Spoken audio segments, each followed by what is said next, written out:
To another video of commerce champion. आज बात कर रहे हैं कैश फ्लो स्टेटमेंट। डरने की जरूरत नहीं है, बड़ा ही आसान, बड़ा ही सिंपल चैप्टर है। चलिए शुरू करते हैं। तो कैश फ्लो स्टेटमेंट के अंदर सिर्फ एक काम करना है, हमें ये देखना है कि मान लो पिछले साल हमारा कैश था 10,000, जो कि इस साल बढ़ के हो गया 30,000। तो बचा जो बीच का डिफरेंस है 20,000, ये कहां से आया? पूरा का पूरा कैश फ्लो स्टेटमेंट सिर्फ ये 20,000 निकालने पे काम करता है। यानी कि तुम्हें पता है कि पहले से हमारा जो आंसर है वो 20,000 आने वाला है। यानी कि cash flow from operating, investing और फाइनेंसिंग, इन तीनों का एडिशन 20,000 आएगा। ठीक है, तो हमारा जो कैश फ्लो इन तीनों के बीच में चलता है कि ये पता करना कि इन 20,000 में से कितना ऑपरेटिंग में गया, कितना इन्वेस्टिंग में गया, कितना फाइनेंसिंग में गया। कैश फ्लो को बनाने का जो फॉर्मेट है वो बड़ा आसान है। आपको फॉर्मेट रटना नहीं है, तो पेपर देने जा रहे हो तो फॉर्मेट रट के मत जाना, भूल जाओगे। आपको क्या करना है, फॉर्मेट समझना है। अब इतना जल्दी मैं समझा तो नहीं पाऊंगा, पर एक छोटी सी ट्रिक दे दूंगा जिसके थ्रू आप पूरा का पूरा क्वेश्चन कर लोगे। जब भी आप कैश फ्लो करो तो डिवाइड करो उसको 5 एलिमेंट्स के अंदर, working note, non cash, operating, investing, financing के अंदर। अगर मैं बात करूं इनके अंदर क्या क्या आता है, तो सबसे पहले मैं बात कर रहा हूं वर्किंग नोट के बारे में। वर्किंग नोट की शुरुआत होती है net profit before tax and extraordinary items है। इसमें ऐड कर दिया जाता है स्टेटमेंट ऑफ P&L और 3-4 चीजें और हैं जो सीक्वेंस में याद रखना बिल्कुल जरूरी है। For example transfer to reserve, proposed dividend of current year, interim dividend, provision for tax और एक्स्ट्राऑर्डिनरी आइटम है तो माइनस कर देंगे। इसके बाद हम पहुंच जाते हैं हमारे नॉन कैश वाले आइटम्स के अंदर। ठीक है, इसके अंदर ऐड किया जाता है depreciation, interest on borrowing, loss on sale of fixed assets और डिडक्ट किया जाता है interest income, dividend income, profit on sale of fixed assets वगैरह। ये सब करने के बाद आप पहुंच जाते हैं कहीं ना कहीं ऑपरेटिंग का पता करने के लिए। तो इनको ऐड करने के बाद, माइनस करने के बाद हम पहुंच जाएंगे ऑपरेटिंग पे। ऑपरेटिंग बड़ा सिंपल है, डरना नहीं। ऑपरेटिंग में सिर्फ दो ही चीजें आती हैं, करंट एसेट्स और करंट लायबिलिटी। करंट एसेट्स अगर बढ़ रहे हैं तो कम कर दो, कम हो रहे हैं तो बढ़ा दो। ठीक है जी, करंट लायबिलिटी में उल्टा होता है, अगर बढ़ रही है तो और बढ़ाओ, कम हो रही है तो और कम कर दो। ये निकालने के बाद आपको इसमें से टैक्स पेड माइनस करना है। जैसे ही आपने टैक्स पेड माइनस किया, आपके पास आ जाएगा cash flow from operating activity. इसके बाद दूसरी एक्टिविटी आती है जिसको हम कहते हैं इन्वेस्टिंग एक्टिविटी। इन्वेस्टिंग एक्टिविटी में क्या क्या आता है भाई? फिक्स्ड एसेट्स है। अगर आपने फिक्स्ड एसेट्स खरीदे हैं तो पैसा चला गया तो माइनस हो जाएगा, और फिक्स्ड एसेट अगर बेचे हैं तो पैसा आ जाएगा तो वो ऐड हो जाएगा।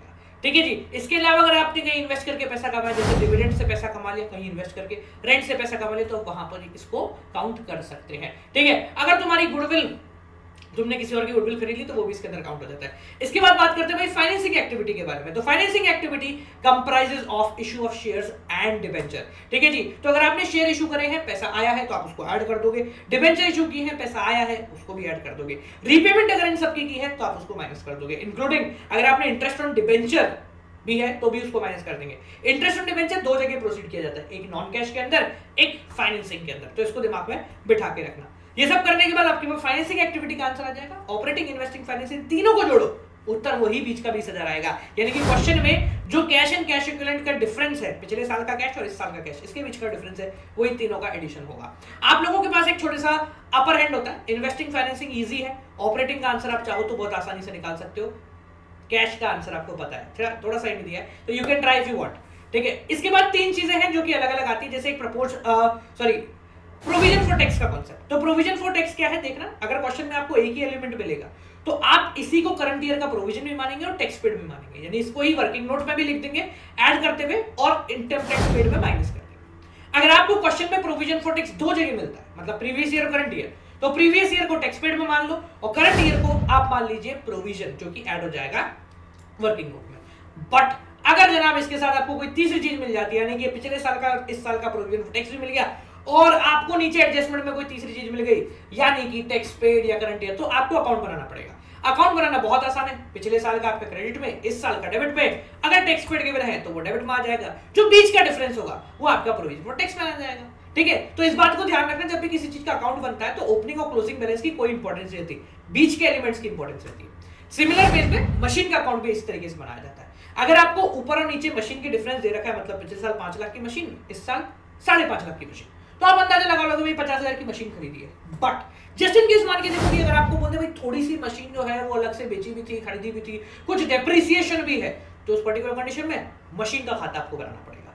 मशीन का खाता आप पहले से जानते हैं, मशीन एक एसेट है, इसलिए डेबिट का उसका बैलेंस आ जाएगा ओपनिंग, क्लोजिंग बैलेंस जो है वो क्रेडिट में आ जाएगा। अगर मशीन पे पूरे साल कुछ डेप्रिसिएशन लगा है तो वो आपके क्रेडिट में शो कर दिया जाएगा। अगर आपने कोई मशीन बेची है तो उसको बाय बैंक, और बेचने से जो प्रॉफिट और लॉस हुआ है उसको बाय लॉस, जो कि आपका पहुंच जाएगा कहां पर?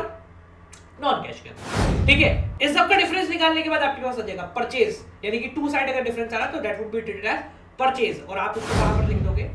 लिख देंगे आप उसको इन्वेस्टिंग के अंदर। तो जब भी अकाउंट बनता है ओपनिंग और क्लोजिंग बैलेंस की कोई इंपॉर्टेंस नहीं रहती, तो इस बात को ध्यान रखना। अक्यूमुलेटेड डेप्रिसिएशन भी इसी तरीके का है, बस उसके अंदर डेप्रिसिएशन यहां नहीं आता, डेप्रिसिएशन आपके नीचे प्रोसीड हो जाता है, यानी कि डेप्रिसिएशन का एक अलग खाता बन जाता है।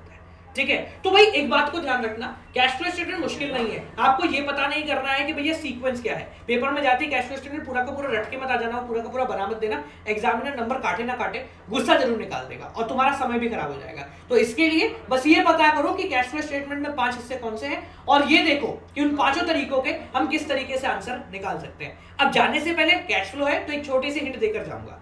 देखो भाई, जब भी कैश फ्लो का क्वेश्चन आए आपको 3-4 चीजें करनी है। पॉइंट नंबर 1, आपको सबसे पहले कैश फ्लो का क्वेश्चन देखते ही आपको 5 चीजें लिख लेनी है, यानी कि non cash, working note, operating, investing, financing. अपने पूरे क्वेश्चन को डिस्ट्रीब्यूट कर दो कि ऑपरेटिंग में कितने हैं, वर्किंग नोट में कितने हैं, नॉन कैश में कितने हैं, इन्वेस्टिंग में कितने हैं, फाइनेंसिंग में कितने हैं, और एक साइड में लिख लो ऑपरेटिंग में 3, इन्वेस्टिंग में 3, इसमें इतने और इसमें इतने। ठीक है, ये सब करने के बाद एक खाली फॉर्मेट क्रिएट कीजिए, यानी कि जो सैंपल होता है ना वो क्रिएट कर लीजिए, यानी कि cash flow from operating activity, जितने आपने पॉइंट्स छोड़े हैं, जैसे 4 हैं ऑपरेटिंग में तो 4-5 जगह छोड़ दी, इस तरीके से पूरा फॉर्मेट क्लियर कर लो। अब क्वेश्चन को शुरुआत से करो, शुरुआत से करते जाओ, जो जहां आ रहा है उसको पोस्ट करो। पूरा क्वेश्चन खत्म करने से पहले कहीं का भी बैलेंस नहीं निकालना, खत्म कर लो उसके बाद बैलेंस निकाल लेना, आंसर तुम्हारा खुद के आएगा। ये वीडियो कैसी लगी जरूर बताना, और इसी तरीके के सारे चैप्टर्स हमारे चैनल पे अवेलेबल हैं, जाके फटाफट से देख लो।